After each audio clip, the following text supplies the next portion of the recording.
What do you know? The media lying about Bitcoin, El Salvador, the adoption there, Bitcoin standard that El Salvador is on, and the success they are having, blinded by hate. Never a good policy. Humility is the only way. When you're blinded by hate, we are not able to access our intuition, our higher faculties, as Bob Proctor would say, and we're not able to be smart, quite honestly. And as Robert Kiyosaki always says, when emotions are high, intelligence is low. And all of the elites, the charlatans, the politicians, the alphabet soup of global agencies, IMF, WEF, UN, etc., they can't stand Bitcoin. They cannot stand it because it uproots their power. It uproots their ability to create colonialism everywhere and create these little petri dishes of developing countries all over the world that they can then use and destroy financially. And this has been going on for decades and hundreds of years, and that's coming to an end because El Salvador has shown the way. The biggest problem with the world is intellectual laziness and apathy, the inability to do any homework. Maybe it's the unwillingness to do any homework before important decisions are made. We have seen we have more info at our disposal than any humans in history, yet we cannot seem to stop making the mistakes of our ancestors. Whether it's inviting Marxism on our doorstep and giving our freedoms and liberties away in the form of mask or vax mandates, or giving our guns away to protect ourselves, you name it. All things that have been tried in the past and have never worked. Worse yet, it's not only not worked, but it's caused the destruction of millions of human beings and millions more of their lives and their wealth, their homes, etc. But by golly, let's give it another whirl and give our freedoms to central planners and people who have never worked a real day in their lives or owned a real business in the real world. El Salvador unleashed. El Salvador has been in the news, rightfully so, for being the first country to adopt the Bitcoin standard and make it legal tender. Again, first mover advantage is huge. They chose to be the first country in the world to get the economic game theory playing. Michael Saylor, first company to make a Bitcoin standard in their company. Who is going to step up next? Because those two have put their foot down, put the line in the sand, and they have almost unlimited press now from people all over the world. Bitcoin Twitter all the way to New York Times, MicroStrategy, in El Salvador, because they said, I will do this. I will take a bold, aggressive action, and I will put my foot down and say, this is the way. The elites having power, centralized power over everyone through the banking system and issuing money, counterfeiting money, no more. The Bitcoin is the people's money. It is the power of the people. So the media has been publishing FUD left and right about Bitcoin in El Salvador for the past year since they announced they would make it legal tender. Fear, uncertainty, and doubt is FUD.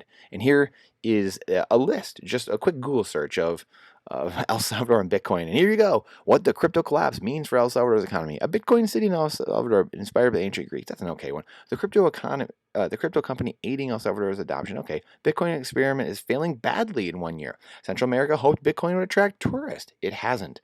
El Salvador's Bitcoin bet suffers amid crypto meltdown. Government and big tech want you to think a certain way, clearly. If only people would stop for a few minutes, you would see how utterly ridiculous this is. Just takes a little bit of work, a little bit of homework. Then we'd see the economy in El Salvador being unleashed in the facts anywhere if you really want to find them. El Salvador is reducing gang violence, which is re-administering $6 billion back into the local economy, back into the market. The use of Bitcoin and the saved remittance fees through the Bitcoin Lightning Network, the Layer 2 solution, are keeping millions of dollars in El Salvadorians' pockets that stay in the economy instead of leaving. The capital flight is a thing of the past, and the population isn't leaving either because of that. Huge. Tourism is skyrocketing. They had a 20 to 30% GDP print increase over the last couple quarters. I mean, that's unbelievable. And here in America, we have negative GDP. So GDP is booming. Tourism is skyrocketing. It's just aiding the GDP, obviously. But then you have hedge funds and investment and entrepreneurs moving in, like Alzante Capital. And you have some people all over the world. It's not just America. It's not. That's the crazy part. I mean, people from all over the world are moving there to set up companies. The volcano bonds backed by the Earth's energy to mine Bitcoin are spinning up to monetize clean energy or stranded energy and create value that could never be monetized before. And now that's happening. So if you like the climate, if you like ESG, if you like all these things, you should love Bitcoin. If you studied Bitcoin, you would be the biggest proponent of Bitcoin. The ECB and the IMF can't stand it. And it's probably the best point. And they have railed against it time and time again, which means you know it's a great thing they have going. And if you want to learn more about the IMF and the evilness of the IMF, the International Monetary Fund, and all these central banks, again, another great book is A Creature from Jekyll Island by G. Edward Griffin, which is one of the classics. And then Economic Hitman by John Perkins, who I believe used to work at the IMF or one of those alphabet soup agencies, and exposing the underbelly, the evilness, the pure evil these organizations are. This is who we're fighting against. This is how you know when these people speak and they're saying one thing, we know it's exactly opposite. This is not hard. We have decades, hundreds of years of history behind these things. This is very easy to figure out. And this is how we can triangulate the correct position when we're getting info from all these different directions. And the biggest thing is seeing the people on the ground. Again, the only reason this happens when people are creating this FUD is because Bitcoin was chosen to reset the system. Satoshi Nakamoto, who created Bitcoin, put in the Genesis block, Chancellor on the brink of second bailout. This is because the money was corrupt. The money is corrupted. The printing of currency, the counterfeiting of currency, the silent tax of inflation being stolen from the poor middle class and sucked up to the elites. This is central banking. This is the Rothschilds saying, if my sons didn't want war, there wouldn't be war. Them saying, I don't care who makes the laws in a nation as long as I can create money, I control the world. This is what is going on behind closed doors. This is what's happening. If we fix the money, we fix the world, as they say in the Bitcoin community. Fix the money, fix the world. Separation of church and state? Well, great. Now we're going to have separation of money and state. No one would know where El Salvador was or who MicroStrategy was, quite honestly. The average person wouldn't know where they were, who they were, not to mention moving there or setting up business there if it wasn't for Bitcoin. That kind of publicity in and of itself has had them take off. And again, the remittance fees, I think, is one of the coolest things in the world, is we can send through the Bitcoin, through Strike, through the Cash App, anyone who has Lightning, the Moon Wallet, the Blue Wallet, any of these apps on your iPhone, you can send an invoice through the Lightning Network on top of Bitcoin instantaneously for a penny, for 2 pennies, for 3 pennies, a couple pennies it costs, sometimes a fraction of a penny. The cost of sending $10, hundreds of dollars, thousands of dollars immediately, no middleman, no merchant fees, no waiting around, literally instantaneously within seconds to a family member in one of these countries, anywhere in the world, anyone with an internet connection and a cheap phone and the ability to have that access to the internet. Anyone can now send monetary value free, instantaneously, all around the world, and it can't be confiscated. That in of itself, that is what El Salvador has kicked off. And again, watching people on the ground, living there, the entrepreneurs building technology, and you see the truth, and the people living day to day, not paying $25, not getting sent $100 from their family members, and getting raked over the coals with a $25 fee from Western Union. I mean, now we're talking 2 cents on the Bitcoin Lightning Network because of the Bitcoin Satoshi Nakamoto. This is, the numbers don't lie, and this is the world we are entering. And again, the first world, Americans, Western society, we don't see it. We don't get it unless we're there, or unless we're in the third world country, in a developing country, and we don't see it. We don't understand the importance of it because our system, for the most part, has been calm. Except I would look at and tell someone to look at Ukraine. People, all of a sudden, war breaks out, and they're fleeing the country with their wealth in their head in 12 to 24 words, or in their cold storage wallet. Or I would have you look at the Canadian truckers or the Dutch farmers and them having their bank accounts frozen. People being frozen out of the system. You cannot do that with Bitcoin.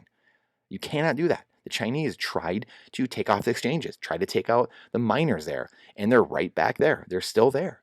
This is, it's something that's going to keep spreading throughout the world, and this is why it doesn't go away. People want to know why. It's a bubble. It's going away. And it's not going away. It keeps getting bigger. It keeps getting stronger. It keeps metastasizing and growing. And again, check these videos out, please. These are 30-minute videos, these 3 videos, all about El Salvador, talking to people, interviewing people on the ground. The first 15 minutes of each video is Max Geyser and Stacy Herbert, unbelievably smart people that I've learned so much from in the last few years, talking about it, and then interviewing on the backside, the last 15 minutes of each video, talking to people on the ground, building with Bitcoin in platforms. This man here building Ibex Mercado, So feeless transactions on the Bitcoin network. So you can go and other API system with companies who can use their API, the Bitcoin Lightning rails, and pay zero merchant fees. Instantaneous final settlement, just like you're transferring gold and silver back to each other. No middlemen. Censorship resistant. No chargebacks, no nothing. No, it's an immutable ledger. All the great things we talk about. This is what's going on. We have to look at see what's actually going on the ground, and we have to rid ourselves of the media. At this point, how can anything in the media really be taken serious? Anything they say in the last 2-3 years? I mean, are you kidding me? How can a thing be taken seriously that they say? For the complete disaster they've been. I mean, the one good thing, I always say, the one good thing Donald Trump did was expose the media for the frauds and the complete lies and liars and cheats that they are. That's really the best thing Donald Trump ever did, is exposing the underbelly of the media and academia. A complete sham. The elites can't stand Bitcoin because it brings down their house of cards and their stranglehold on third world countries and petri dishes for their experiments, like you said earlier. It's just truly incredible. Meanwhile, back here in America, we just officially entered a recession. Wow, we're really coming here with back-to-back negative GDP prints in successive quarters. And again, just because we can't figure out what definitions are here, we're not smart enough, we're not intelligent enough. God's highest form of creation. We can't figure out what to call, a man or a woman, or marriage, or an unborn child. We can't figure these things out. We can't figure out recession, what they mean. But breaking news, we're in one, and we've been in one. We're in a depression, which we've had videos and blogs on that. If we actually take the numbers and looking at them for how they judge things 40 plus years ago, we are in dire straits. So it's time to get prepared. It's time. There are great opportunity on the backside of great crisis, as Bob Proctor says. There is unbelievable opportunity, and it's getting ourselves prepared and resilient. Again, all because we choose to continually accept falsehoods and lies, and good people sit idly by, not calling out fallacies and government and elite charlatans and people in our own families and people around us that continually speak untruths, and we just sit around. Generally people that have truth on their side generally let the truth play out. We tend to be more quiet and not say anything and say, you know what, time will tell. And I know that's me. I know that's a lot of me. I say, yeah, well, time will tell. You think you're right potentially. I think I'm right. Well, time will tell. I'm confident in myself. I am confident in the first principles, in God's law, in nature's law, in the commandments, in first generalized principles. I know and truly believe I will be shown to be right, because I know gravity is 9.8 meters per second squared. I'm not sitting here telling you 2 + 2 is 5.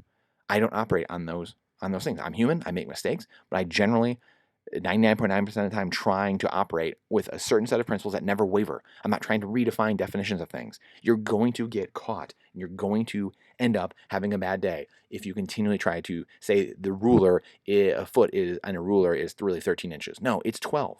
We're going to end up having a bad time. You can get away with it for a while. And as Ayn Rand says, we can escape reality, but we cannot escape the consequences of reality. We continually vote in politicians. Again, these are the problems. No one can seem to figure out why gas is rising, all these things, because we continually vote in politicians who pass spending bills, who pass Obamacare, Affordable Care Acts that actually raise the cost on everything. They literally say to us, we have to pass the bill. Again, Nancy Pelosi on line 3. I feel like I say that every other blog.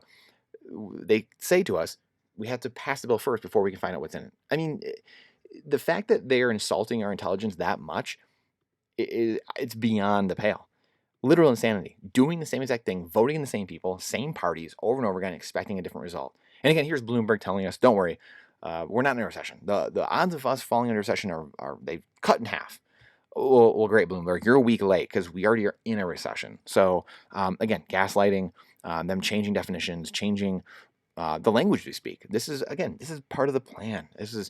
They've talked about this stuff before. This is literally the plan. Things they've written about, things we've showed in this blog. I'm sure many of you know and have seen and studied over the years as children, or used to talk about this more in school, 30, 40 years ago. Now we don't talk about it at all. We teach communism and Marxism is great and capitalism is evil. Giving freedom, lifting people out of poverty is freedom. No, we want everyone in Marxism. We want everyone to be in poverty. Now we're equal, but we're just all in poverty. Transition from proof of stake world to proof of work world. This is really the important transition we need to go through. Not transition from ESG and some climate garbage. We need to go from proof of stake, actually opposite, to proof of work. Proof of stake people and fiat people do not like proof of work. altcoiners and elites don't like putting in the reps and actually doing the work. So people that are pumping altcoins, anything but Bitcoin, the elites out there, politicians, again, the globalists, they can't stand proof of work. They can't stand showing their work. They say, I'm smarter than you. I should never have to put in any work. I should never have to show or prove to you anything I'm doing. You should just believe me because I'm smarter than you. Well, guess what? You don't get to just show up at the gym, drive to the gym, park your car, look at the gym for 10 minutes and say, great, I showed up, threw my stick on the ice. Now I'm good to go. And I'm going to be a bodybuilder in 6 months, 12 months. No, you actually have to get in there and work your butt off for an hour, 2 hours a day, 5, 6, 7 days a week. Eat right, get good sleep. Then 6 months, 12 months, 18 months from now, then you're going to be a bodybuilder. Then you're going to look amazing. Then you're going to have 5% body fat. That's how life works. Proof of work. That's why Bitcoin is so amazing. You have to put in the work. You had to go get gold. You had to go mine gold and silver to actually put in the work to get the thing itself, the element. Bitcoin, same thing. You have to actually use energy. You have to actually expend energy. You actually have to pay for energy. And again, energy is infinite, guys. Energy is everything in life. So people that say, oh, we can't spend energy. Well, then we need to get rid of our air conditioning. We need to get rid of our cars. We need to get rid of our computers. We need to get rid of everything. We need to get rid of all this, Christmas lights, everything, because they all spend more energy than the entire world Bitcoin blockchain and the network. So if we want the hardest money in the world, we need Bitcoin to expend energy, to actually do the work, to actually prove that this is the sound monetary asset that it is. So that way it can't be debased, it can't be changed, it can't be expanded on and suck wealth away from everybody else. That's why we need proof of work. Proof of stake people are the elites. They're the people that the trust fund kids, the kids that just go along and just ride on their coattails, the people that just sit there and do zero work and shill off everyone else. They're the toll booth, the rent seekers, the people doing no work and eating like garbage and expecting to just pop a pill later in life and I'm going to lose 300 pounds now because I did no work, but I'm just going to pop a pill and here we go. No, that life's over. We are entering a new world. There was just a quote recently of a huge hedge fund guy, huge guy, that was saying that the entitlement generation is going to have a huge wake up call in the coming years. And meaning, and the article went on to explain that again, like store shelves, things are going to go up in price. They're not going to be there. So the people that have just had it very easy, especially here in America, haven't put in any work, have seen nothing but ease in their life. Well, they're going to get to work. They're going to learn what work means real fast. Kind of like, again, when you're a kid and your teacher told you to show your work. The cheaters are the ones who just wrote the answer down, but didn't prove they were actually the ones who found the answer. See, the entrepreneurs would cheat off someone else, would look at someone else's paper and maybe try to cooperate with someone else and do the work with someone else and actually put the answer down. They did it the smart way because that's what entrepreneurship is. It's cooperating. It's a team sport. School teaches you to be an individual. School teaches you to not cooperate, not share, not be generous. It teaches you to be insular. It teaches you to try to memorize. That's the modern school system. And the kids who really didn't get it were the ones who just wrote the answer down and didn't prove any work at all. And you're screwed. Again, people try to cheat in life. Maybe they get short in the short run. They maybe get ahead, but they fail spectacularly in the long run. And just to remind everyone what the dollar looks like against Bitcoin in the last 12 years.